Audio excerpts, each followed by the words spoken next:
First, let's talk about the basics of a DSLR. A DSLR or digital SLR camera captures pictures, that's obvious. But technically, it's the image sensor that captures light and gives us that photo. And a good picture is captured with the perfect blend of the three most important settings: the shutter speed, aperture, and ISO.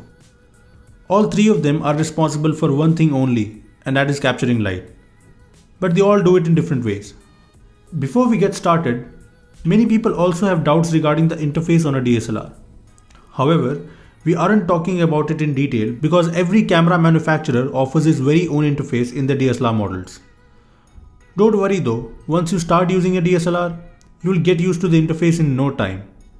And what's more important is learning the technicalities of shutter speed, aperture, and ISO. In this video, we are using the Canon 70D to showcase the different options in a DSLR. Let's start with shutter speed. Now a shutter is sort of a curtain that resides right in front of the image sensor. It opens up only when you click a picture and allows the light to hit the sensor. The shutter speed is something that we can control. This means that we can tweak the settings to make the shutter open for a specific amount of time. Now this is important. If the shutter remains open for a longer duration, more amount of light can enter and hit the sensor, hence forming a brighter image.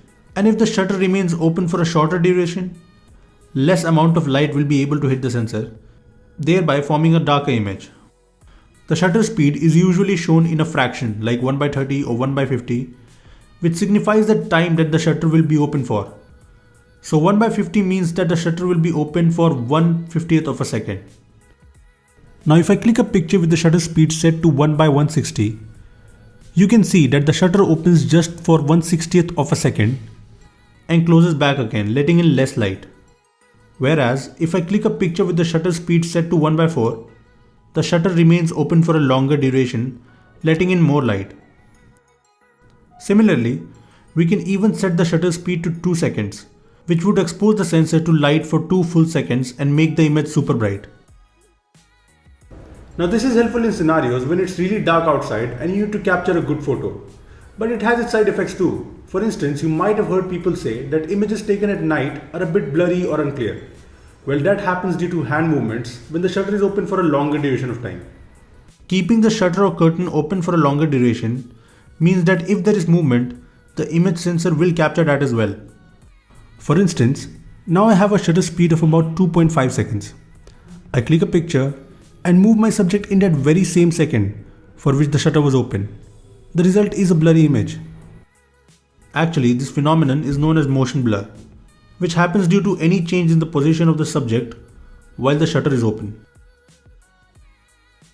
On a DSLR, I'd recommend you to try out TV mode, where you can set the shutter speed and the camera automatically adjusts the aperture value. Do make sure that the ISO is set to auto. We'll jump to that part soon. Setting a low shutter speed can also help you click pictures like these. The sensor captures the moving light while all the other things in the image remain at same position. Make sure to use a tripod though, as even small hand movements might ruin the shot. A fast or high shutter speed can capture images such as these, where your object is moving and you obviously can't wait for it to freeze. Well, let's dive into aperture now. The aperture or f-stop value is the amount of light that enters the camera sensor. Wait, wasn't that what shutter speed was? Well, don't get confused. Aperture is an opening hole or a gap that sits inside a lens. Think of it as an opening and closing circular door. Unlike the shutter, the opening and closing of this door is variable. Bigger the gap, more the amount of light that passes through the lens, obviously. The aperture value is shown with an F character. Higher the number, the smaller will be the gap. Now this is really important because this is what confused me the most in my early days. A higher aperture value means a lower f-stop number and vice versa. This is because it's a fraction. It is confusing at first, but trust me, you'll get used to it. Let's put the camera to AV mode, where you can toggle the aperture value and let the camera decide the shutter speed and ISO settings. Keeping the aperture value at 1.8 will let in more light as circular gap is open to the maximum value that the lens supports. Likewise, if we set the aperture value to 10, the circular gap will be smaller, hence letting in limited amount of light. Now here's everyone's favorite part, the background blur effect or the bokeh effect. This property of a lens is due to the aperture value and is technically known as depth of field. The aperture value determines the focus point or the range within which everything will be in focus. Here's what I'm talking about.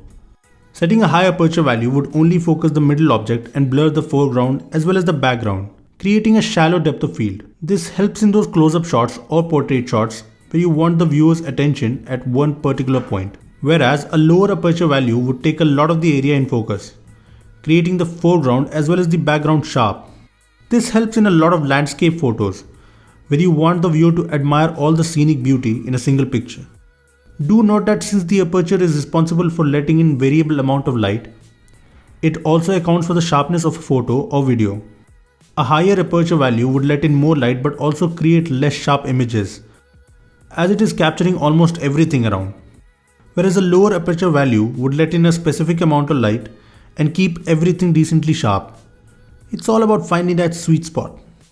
Moving on to the ISO settings. The ISO determines the sensitivity of the light sensor to light. Obviously you can fiddle around with the same.